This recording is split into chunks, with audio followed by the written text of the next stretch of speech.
మంచినీటిని సరఫరా చేయడం జరుగుతుంది.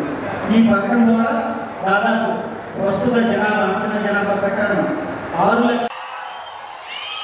ముఖ్యంగా ఇక్కడున్న యువత ఈ రోజు నేను వచ్చిన సందర్భం జేజేఎం కావచ్చు, కానీ ఇక్కడున్న యువతలో ఉన్న వేదన, కోపం, బాధ,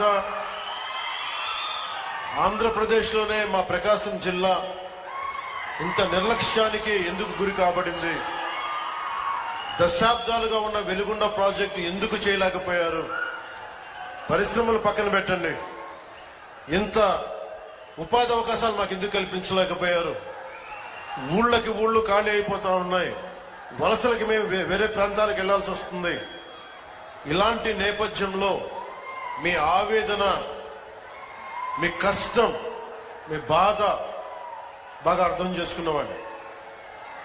ఇక్కడ ఉన్నది నేను ఒంగోలు జిల్లాలో ఒక 2 సంవత్సరాలు ఉన్నాను. ఒంగోలు టౌన్లో ఒక 6 నెలలు కనిగిరిలో ఉన్నాం. అప్పటి నుంచి ఇప్పటికి కూడా కేవలం నీటి సమస్య, తాగునీటి సమస్య. ఆ తాగునీటి ముఖ్యంగా కనిగిరిలో పనిచేసేటప్పుడు 6 నెలల్లో ఎందుకు వెళ్ళిపోవాల్సి వచ్చింది అంటే, మోకాళ్ళు వంగిపోతాయి, వెన్నెముక వంగిపోద్ది, ఈ ఫ్లోరైడ్ సమస్య ఉందని చెప్పి మేము ఇక్కడి నుంచి వెళ్ళిపోవాల్సి వచ్చిన పరిస్థితి. అందుకని నాకు ఆ కష్టం అప్పటి నుంచి ఇప్పుడు దాకా నా గుండెలో ఉండిపోయింది. మొట్టమొదటిగా జేజేఎం ఈ మల్టీ విలేజ్ ప్రాజెక్ట్ స్టార్ట్ అవ్వాలి అంటే నా ప్రయారిటీ ముందు మన ప్రకాశం జిల్లాకు కావాలని ప్రయారిటీ పెట్టాను.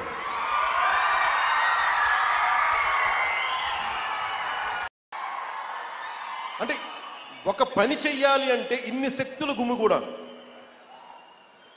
అన్ని వేళ్ళు ఒకలా ఉండవు, కానీ ఏ వేలికి ఈ బొట్టనేలు తీసేస్తే ఏం చేస్తాం, ఏకల వీళ్ళకి ఏం చేయలేము. సో ఎవరు ఎక్కువ ఎవరు తక్కువ లేదు, మొత్తం కలిస్తేనే పిడికిలి.